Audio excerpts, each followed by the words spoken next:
Bonjour à tous. Je pense qu'il y a encore quelques mouvements de foule dus aux programmations des cours de l'école.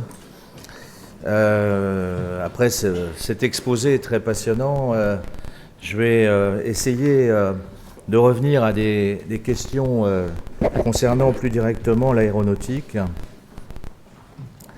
L'exposé a été intitulé assez, je dirais, de façon assez originale dans la question, mais pas dans la réponse.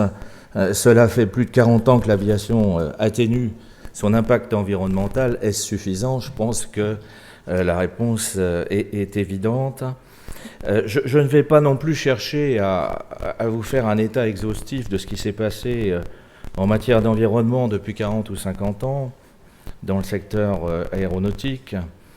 Ce que je voudrais vous montrer ce matin, c'est qu'il y a un processus de progrès dont le moteur se trouve à l'OACI, c'est-à-dire au niveau international. On vient de parler d'ailleurs de planète, on voit bien que tous ces phénomènes sont mondiaux.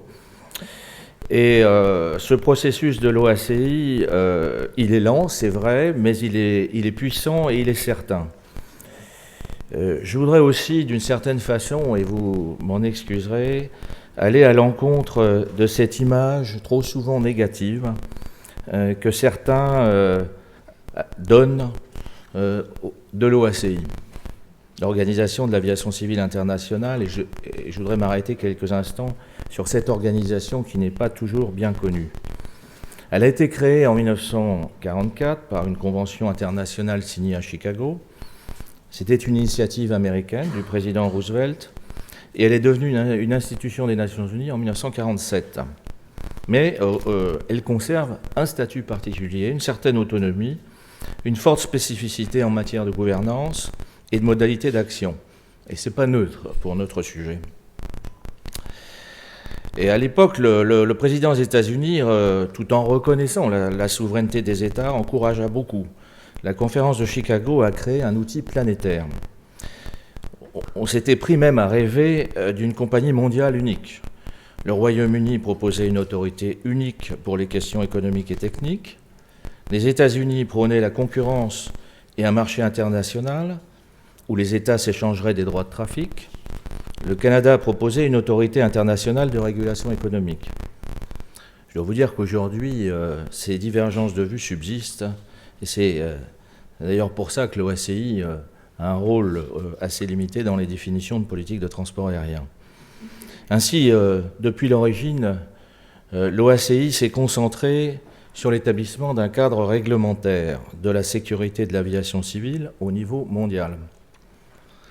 Et ce cadre est bien sûr indispensable au développement durable du transport aérien. On ne le dit pas assez souvent. La première condition du développement durable du transport aérien, c'est d'assurer la sécurité des passagers. Sans sécurité, il n'y a pas de transport aérien. La Convention de Chicago, dans son préambule, lui donne aussi un rôle d'organisation économique des services aériens, malgré tout, sur la base de l'égalité des chances et exploitée d'une manière saine et économique. Souveraineté des États et non-discrimination sont les principes de base issus de la Convention. Là encore, c'est quelque chose qui a son importance dans le débat sur les changements climatiques.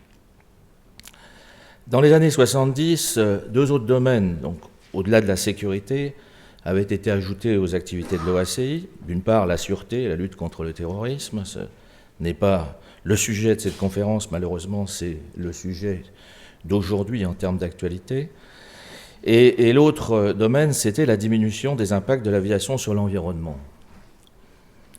Et c'est donc de cet aspect environnemental dont je vais parler, en essayant de retracer l'évolution de la pensée et de la politique au niveau international, dans l'ordre où les questions sont apparues sur le radar de l'OACI. D'abord le bruit, ensuite les émissions locales, puis les émissions de gaz à effet de serre. Et l'on voit bien que là, le développement durable, bien qu'aujourd'hui le sujet soit la COP21, qui va s'ouvrir dans une quinzaine de jours, pour l'aviation, c'est un sujet encore plus large. Commençons par le bruit. Même si la question se posait déjà avant pour le bruit des pales d'hélice, l'OACI a commencé vraiment à se préoccuper d'environnement lors de l'apparition des premiers avions à réaction. Donc c'est en 1968, très précisément, lors de la 16e Assemblée, que les États adoptent une première résolution sur l'environnement. Nous sommes donc il y a près de 50 ans. Ils reconnaissent, ces États, la gravité du problème et chargent le Conseil d'élaborer des normes et des recommandations. Et à l'époque, il n'y avait comme seul enjeu apparent de faire coexister l'activité aérienne et les riverains d'aéroports. Et ceci se passait donc en 68. Aujourd'hui, nous allons aborder la 39e Assemblée en septembre 2016. Ça fait donc 50 ans que l'aviation internationale s'est engagée dans une politique environnementale qui était évidemment une politique de développement durable, écologique, sociale et économique. La première version de cette annexe 16, donc qui est l'outil réglementaire à la disposition de l'OACI pour l'environnement, cette première version a été consacrée au bruit tout d'abord et a été adoptée en 1971. À l'époque, l'OACI a décidé de créer un comité permanent sur le bruit des aéronefs qui s'appelait CAN. Et en 1973, première application des premières normes de certification des avions. Et ultérieurement, toutes les catégories d'avions ont été traitées, pas seulement les avions à action, mais également toutes les autres catégories d'avions, même le supersonique figure dans un chapitre de l'annexe 16. Nous sommes aujourd'hui à la 5e génération des normes acoustiques, c'est dire si les choses ont évolué. À taille comparable, pour fixer, je ne donnerai pas trop de chiffres dans cette première partie, mais disons qu'il y a quand même des ordres de grandeur. L'empreinte sonore des avions a été divisée par 2 au cours de cette période, et le bruit perçu autour des aéroports a été divisé d'un facteur 10 en termes énergétiques. Donc c'est tout de même un progrès extrêmement important dont on ne parle pas assez souvent. C'est un peu mon objectif ce matin, c'est de parler des choses qui ont été faites réellement. L'OACI recherche toujours et en permanence les moyens de diminuer les nuisances sonores subies par les riverains. Beaucoup d'entre vous connaissent les différentes composantes de cette politique. Sévérité des normes de certification acoustique, procédures opérationnelles moins bruyantes, avec certaines fois des couvre-feux, peu nombreux, mais ils existent sur des grands aéroports, des politiques de maîtrise de l'urbanisation avec des plans d'exposition au bruit à long terme et des compensations financières pour l'insonorisation des bâtiments et des habitations au voisinage des aéroports. Sous la pression des riverains ont été mises en place des mesures de bruit en temps réel et des systèmes de suivi de trajectoire. On est passé de la nuisance calculée à la mesure de la nuisance, avec toujours une plus grande transparence de l'information. Au fur et à mesure de l'adoption de nouvelles normes, l'OACI a également adopté des mesures d'élimination progressive des avions bruyants. Aujourd'hui, les premières générations ont disparu. La réduction des nuisances sonores demeure ainsi un objectif majeur qu'il faut bien sûr maintenir à un niveau très élevé, car il pèsera encore longtemps sur le développement de certains grands aéroports européens, notamment, comme le rappelait Patrick Gandil tout à l'heure. La diminution des impacts de l'aviation sur l'environnement est elle-même devenue un des 3 ou 4 objectifs stratégiques majeurs de l'organisation. Avant de terminer cette partie sur le bruit, je voudrais signaler un point très important et intéressant, je dirais, sur le traitement politique de ces dossiers, riche d'enseignements pour notamment la politique sur les changements climatiques. C'est ce qui s'est passé au début des années 2000. Aujourd'hui, ça nous paraît évident, la politique d'atténuation des nuisances sonores s'inscrit dans un cadre qu'on appelle approche équilibrée. Mais comment en est-on arrivé à cette notion d'approche équilibrée? D'abord, qu'est-ce que ça veut dire? Ça veut dire que les États se sont engagés à ne pas contraindre l'exploitation, donc à ne pas freiner le développement sans avoir épuisé toutes les autres possibilités d'atténuation des nuisances. C'est un concept qui est apparu en 2001, comme je le disais, à l'occasion du règlement d'un différend très grave entre l'Europe et les États-Unis. Les industriels avaient trouvé les moyens techniques, un dispositif pour réduire le bruit des avions qui, à l'époque, étaient les plus bruyants, le chapitre 2 de l'époque. Et de ce fait, après l'installation de ce dispositif, qu'on appelait les Hush-Kits, les avions sautaient dans la catégorie 3. Et l'Europe, de son côté, poussée par des difficultés de plus en plus importantes autour de ses aéroports, avait adopté un règlement interdisant sur les aéroports européens les avions dits Hush-Kités, alors que ces avions étaient conformes aux standards de l'OACI. Et là, on a assisté à un épisode qui a été assez difficile à l'époque. Les États-Unis ont invoqué un article, ou plusieurs articles d'ailleurs, de la Convention de Chicago, mais ont porté l'affaire devant le Conseil de l'OACI au titre de cet article 84 sur le règlement des différends entre États, afin que la mesure européenne soit rapportée. On constate qu'un pays étranger peut, par l'intermédiaire de l'OACI, influer sur une réglementation d'un autre pays. Fort heureusement, ou heureusement, j'en sais rien, la procédure n'a pas été jusqu'au bout.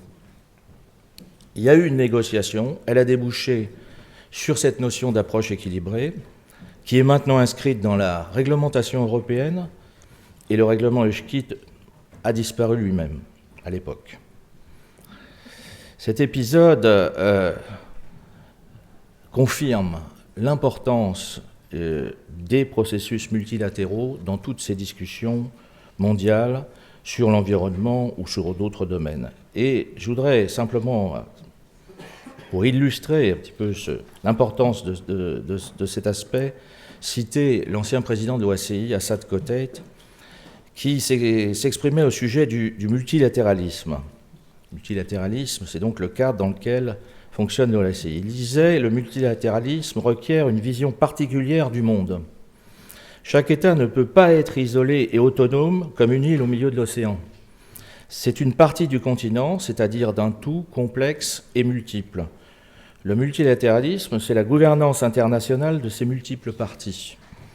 Lorsque les États ont des intérêts divergents, ils doivent être convaincus autant que possible d'accepter le compromis, parce que harmoniser leur intérêt national avec l'intérêt multilatéral est dans leur propre intérêt national.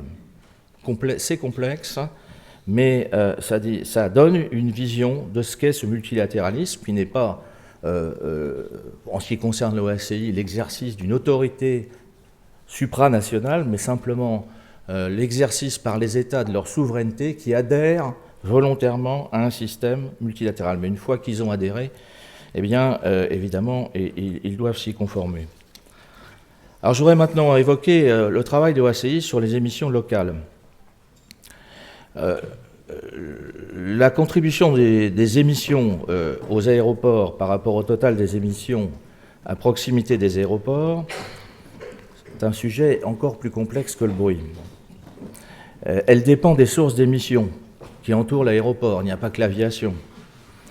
Pour un environnement urbain type, on dit que les émissions aux aéroports représentent environ 8 à 10% du total des émissions régionales aux abords des aéroports.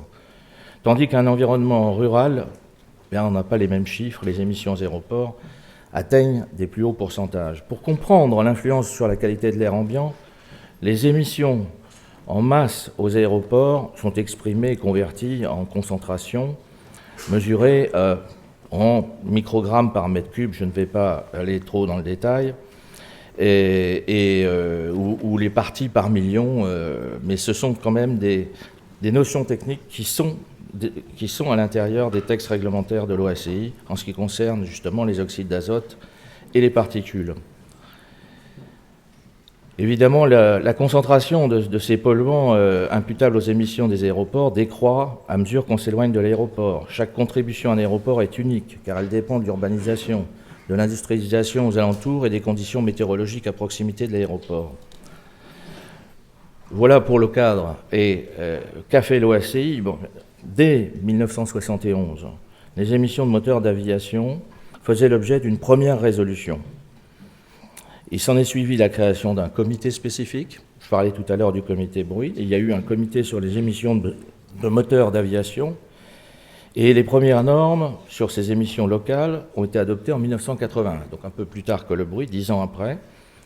Et nous avons aujourd'hui des normes relatives aux NOx et aux émissions de monoxyde de carbone émanant de l'OACI. On en est même à la 3e génération. Et l'OACI est en train de préparer des normes sur les émissions de particules. À chaque fois, comme le disait Patrick Gandil tout à l'heure, on gagne environ 10-15% par rapport à la norme antérieure. Alors, on est aujourd'hui, avec la 3e génération, pratiquement à moins 50%. Voilà encore un accomplissement important dans le domaine de la pollution locale. L'OACI a aussi décidé une cessation de production des moteurs non conformes aux normes à partir de la fin 2012. On est aussi dans un processus progressif de modernisation des flottes accompagné par une réglementation. Dans le domaine des particules, l'OACI a adopté un système de mesure du nombre de particules non volatiles et a défini l'instrumentalisation sur laquelle devait se baser la méthode de certification. Bon, je ne vais pas aller dans le détail, mais là encore, on a une réglementation mondiale extrêmement précise. Il y aura un dispositif de transition en 2016 et les normes sur les particules sont attendues en 2019.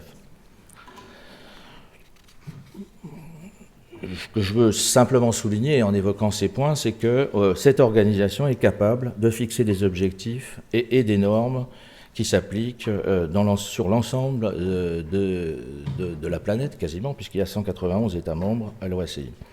Alors j'en viens maintenant aux gaz à effet de serre. Les préoccupations relatives au changement climatique sont plus récentes, on le sait, et se placent dans un contexte très différent. Donc, il y a eu le protocole de Kyoto en 1996, qui, dès cette époque, confiait à l'OACI et accessoirement aussi à l'OMI la responsabilité d'établir des politiques mondiales pour l'aviation et le maritime, et avec comme objectif, évidemment, de réduire les émissions de gaz carbonique. Alors pourquoi ? Pour une raison simple, c'est que ces activités de transport aérien et maritime ont un fonctionnement très imbriqué, très international, et que l'allocation d'objectifs ou de quotas d'émissions par pays s'avère être quasiment impossible. Donc c'était cette organisation qui a été chargée de trouver et de proposer des politiques aux États. Malheureusement, le protocole de Kyoto n'avait pas été signé par les États-Unis, et faisait une distinction entre les pays développés et les pays en développement ou émergents. Il y avait une annexe 1 où il y avait une vingtaine de pays qui étaient censés faire les efforts, les autres en étant exemptés. Ce qui fait que cette situation n'a pas favorisé, je dirais, l'accélération et l'action au sein de l'OACI. Bon, pour autant, même si au niveau de l'OACI, l'action ou la réflexion politique n'a pas progressé suffisamment vite, l'industrie, depuis assez longtemps, les crises pétrolières l'y ayant aidé, n'a cessé de rechercher une diminution des consommations de carburant pour des raisons économiques simplement.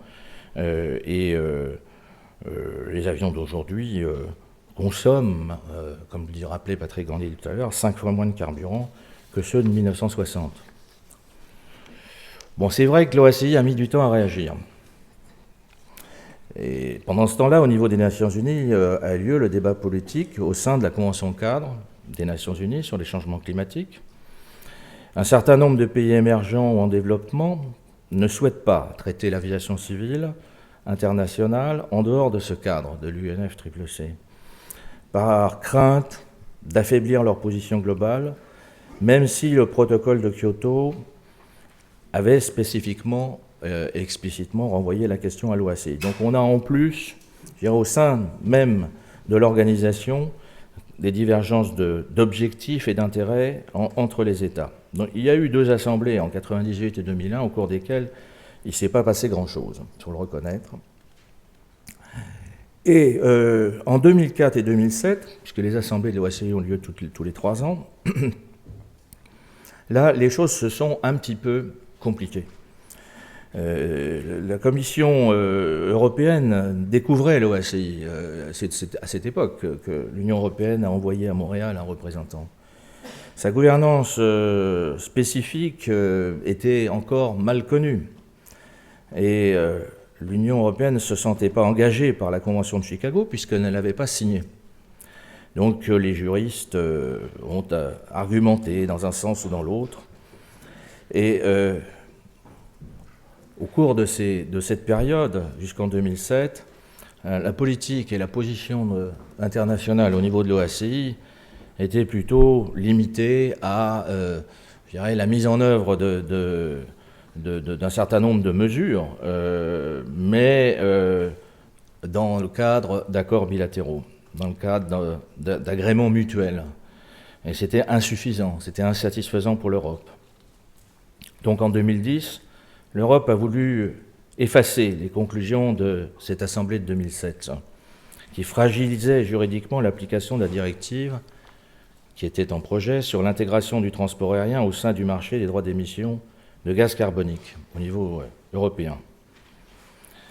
L'objectif de l'Europe était à la fois de fixer des objectifs collectifs globaux aussi proches que possible des siens et de définir des principes généraux encadrant les mesures fondées sur le marché, en évitant de rendre obligatoire des accords mutuels entre les États, car on savait bien que les accords mutuels, c'était une fiction, qu'il n'y avait que pas beaucoup d'États qui étaient prêts à accepter la mise en œuvre, notamment de systèmes du type ETS. Donc, cette assemblée de 2010 a été difficile, mais elle a été un tournant, et il faut le dire aussi. C'est en 2010 qu'ont été adoptés les objectifs d'amélioration de l'efficacité énergétique des avions, de 2% par an jusqu'en 2020. Également, l'objectif de croissance neutre en carbone après 2020, avec un certain nombre de piliers dans la politique de l'OACI, piliers inspirés par l'industrie, il faut bien le dire.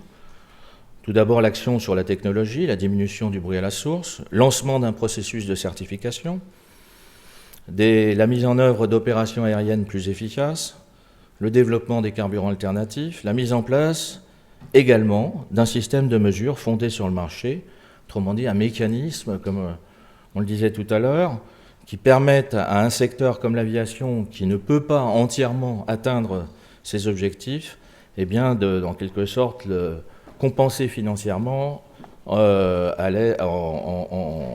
contractualisant avec d'autres secteurs qui, eux, ont la possibilité d'améliorer leur performance en matière d'émissions.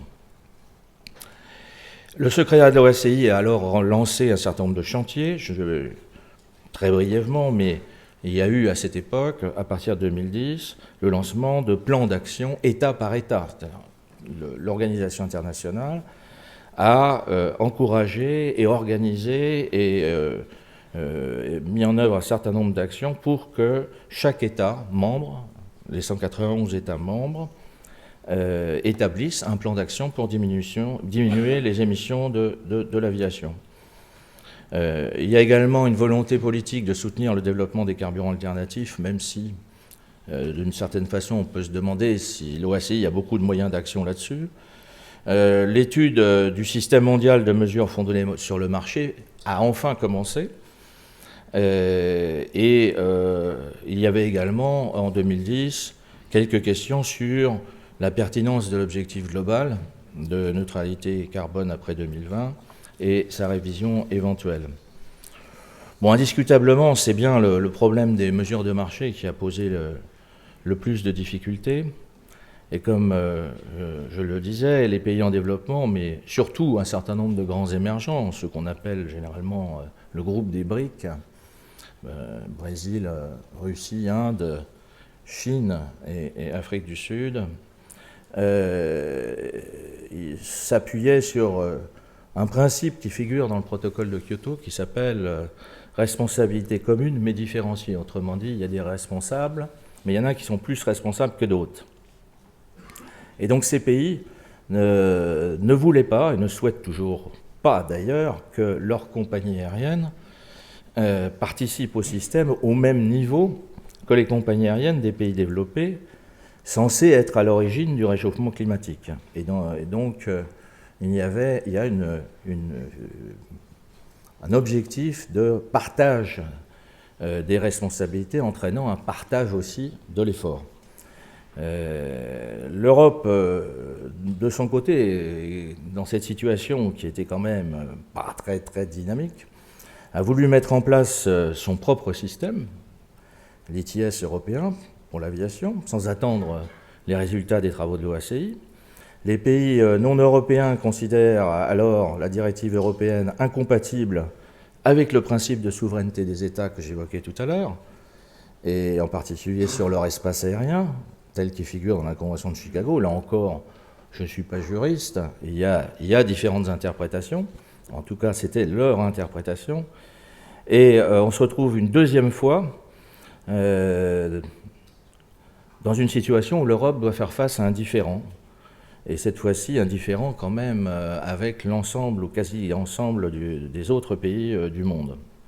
Que se passe-t-il après la mise en œuvre de la réglementation européenne? Une guerre commerciale en 2012-2013, et je rappelle quand même qu'Airbus a été la principale et même la quasi-unique entreprise victime de ces rétorsions.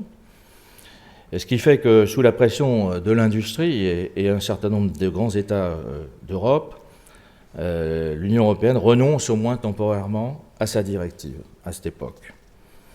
Malheureusement, et lors de la dernière assemblée, tout cela s'est passé juste avant, la 38e assemblée de 2013, l'Europe a trouvé en face d'elle, je ne dis pas fédérée contre elle, mais malgré tout, il y a eu un mouvement anti-européen assez fort sur ce sujet-là, pas sur le reste. Et on s'est trouvé, je dirais presque humilié, puisqu'il y a eu 3 votes dans lesquels l'Europe a été minorisée. Malgré tout ça, malgré toutes ces difficultés, l'OACI avance. Et c'est ça aussi qu'il faut dire, c'est qu'il n'y a pas de contestation de l'ensemble des autres pays sur la nécessité de faire quelque chose. Donc les choses avancent, les travaux avancent. Pour la certification des avions, une métrique a été adoptée par le Conseil. Bientôt, d'ailleurs, nous aurons même l'adoption de standards, comme le disait Patrick Gandhi, sans doute l'année prochaine. Le principe de l'étude du système de mesure de marché a été adopté par l'Assemblée de l'OACI, donc c'est déjà un pas énorme.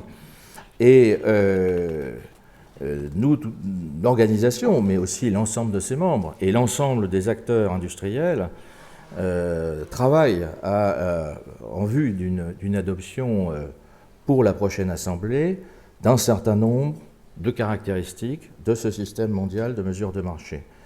Donc, malgré les difficultés, et ça je voulais insister là-dessus, les travaux de cette organisation qui est lointaine, qu'on peut considérer comme on disait le général de Gaulle, c'est un machin, mais c'est un machin qui avance doucement quand même, mais qui avance sûrement. Alors comment concrètement tout cela s'organise-t-il? Il y a un fort appui de l'industrie. Tous ces travaux sont préparés par un comité qui maintenant s'appelle le CAEP, qui est le regroupement des 2 comités que j'évoquais tout à l'heure. Et ce que je dirais aussi, c'est que ce sont ces travaux une priorité, des priorités pour tous les acteurs. La France y participe, les industriels français y participent, Airbus y participe très activement. Ce comité compte 23 États membres, 16 observateurs. En tout, si on dénombre, pour vous donner une idée de l'ampleur de ce travail, il y a plus de 500 personnes, 500 experts qui travaillent au comité CAEP. 500 experts, c'est l'effectif du secrétariat de l'OACI. C'est dire si cette activité a pris de l'importance dans cette organisation qui, à l'origine, s'était concentrée beaucoup sur les aspects techniques. Alors, je voudrais, puisque la question était suffisante, je voudrais dire quelques mots sur les tendances futures. Je n'ai pas donné beaucoup de chiffres jusqu'ici, mais disons Prenons les chiffres avec beaucoup de précaution. Ceux que je donne sont ceux justement du CAEP et qui ont été présentés lors de la dernière assemblée. En ce qui concerne le bruit, il y a un suivi au niveau mondial et des prévisions des populations exposées au bruit autour des aéroports. C'est un critère qui vaut ce qu'il vaut, mais quand même assez représentatif, au-dessus d'un certain niveau de bruit, qui s'appelle le DNL, c'est un indicateur, et le niveau 55 étant retenu, nous avions en 2006 21 millions de personnes exposées à ce niveau de bruit autour des aéroports dans le monde.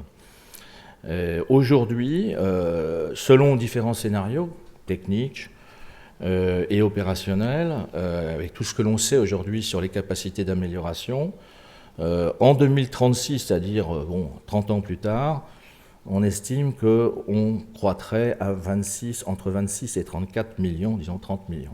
Donc il y a effectivement une augmentation. C'est vrai qu'il y a une augmentation des populations exposées à ce niveau de nuisance, mais il est vrai aussi que les nuisances individuelles, le bruit individuel des avions modernes, ne dépasse quasiment plus les limites de l'aéroport. C'est-à-dire que le problème, c'est l'effet de cumulation du trafic qui est ressenti de façon négative par les riverains. Donc il nous faut encore travailler, et Patrick Gandil le disait, ça reste une préoccupation majeure pour le développement de l'aviation.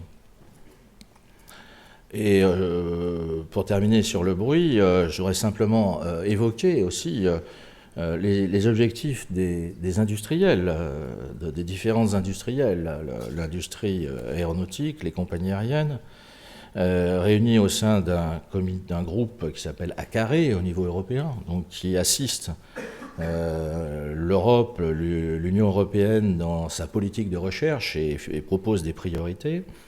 Le groupe ACARE s'est fixé à l'horizon 2050 une réduction de 65% des nuisances sonores. Donc 65% de moins, je dirais, c'est au moins autant qu'au cours des 50 dernières années. On est capable, sur le plan technique, d'améliorer encore significativement la situation. En ce qui concerne les émissions locales, c'est des chiffres un peu moins connus, mais c'est pareil, les émissions croissent un petit peu comme le trafic, donc on parle de doublement du trafic. Effectivement, si rien ne se passe, on doublera les émissions locales. Mais là encore, avec beaucoup d'efforts de recherche et d'amélioration technologique, ACARE se fixe une réduction de 90% des émissions de NOx. En ce qui concerne les émissions de CO2, le groupe CAEP de l'OACI fait en même temps, je dirais, ou en amont des prévisions de CO2, des prévisions de consommation de carburant. Et la consommation de l'aviation internationale représente environ les 2/3 de la consommation totale de carburant d'aviation. Mais les chiffres concernent l'aviation internationale. En 2010, l'aviation internationale a consommé 142 millions de tonnes de carburant. Et si on transforme ça en millions de tonnes de CO2, ça fait 448. En 2020, et en hypothèse moyenne, l'aviation pourrait consommer 220 millions de tonnes de carburant et émettre ainsi 720 millions de tonnes de CO2. Et en 2040, on croit effectivement aussi, en tenant compte même des progrès sur la consommation et sur la diminution de consommation, on serait encore autour de, disons, en valeur moyenne, 3 fois et demi autour de la consommation de 2010. Donc, il y a une augmentation, mais les tonnes kilomètres elles-mêmes sont multipliées par plus de 4. Donc, il y a une amélioration d'efficacité énergétique. Les experts tablent sur une amélioration de 1,5% de cette efficacité énergétique. L'OACI, je vous rappelle, a fixé un objectif de 2%. Restons raisonnables. L'industrie aujourd'hui, sur la longue durée, peut s'engager sur le 1,5%. Les experts aussi estiment qu'en 2040, en termes de respect de l'objectif de neutralité carbone par rapport à 2020, l'écart pourrait être entre 500 et 1000 millions de tonnes de CO2. Et sur ces derniers chiffres, on mesure l'enjeu que représentent les carburants alternatifs durables. C'est vraiment l'évolution qui permettra de diminuer les émissions. Et l'OACI s'est interrogé sur la crédibilité et les perspectives actuelles des États en matière de politique de développement des carburants durables, et elle estime que le développement de ces carburants, et ça dépend bien sûr des régions, pourrait être entre 25 et 100%, pourrait combler entre 25 et 100% d'écart, voire même plus. L'industrie elle-même s'est fixé un objectif de moins 50% en 2050. Et le groupe Acaré s'est fixé un objectif de 75% de diminution des émissions de CO2 par passager kilomètre. On voit bien donc qu'il y a bon, les chiffres sont ce qu'ils sont, et ils vont tous dans le même sens. Évidemment, la question sera, est-ce qu'on arrive au bout et est-ce que l'on satisfait cette neutralité carbone 2020 sur laquelle le secteur s'est engagé? Eh bien, la différence, c'est justement ces mesures de marché dont on parlait tout à l'heure. Alors, en conclusion, je dirais deux ou trois choses. D'une part, c'est une organisation, cette OACI est une organisation de 191 États. C'est quelque chose qui est loin d'être négligeable. C'est-à-dire qu'elle entraîne derrière elle la quasi-totalité des États de la planète. Ça avance doucement, à la vitesse d'un rouleau compresseur, mais ça avance. Et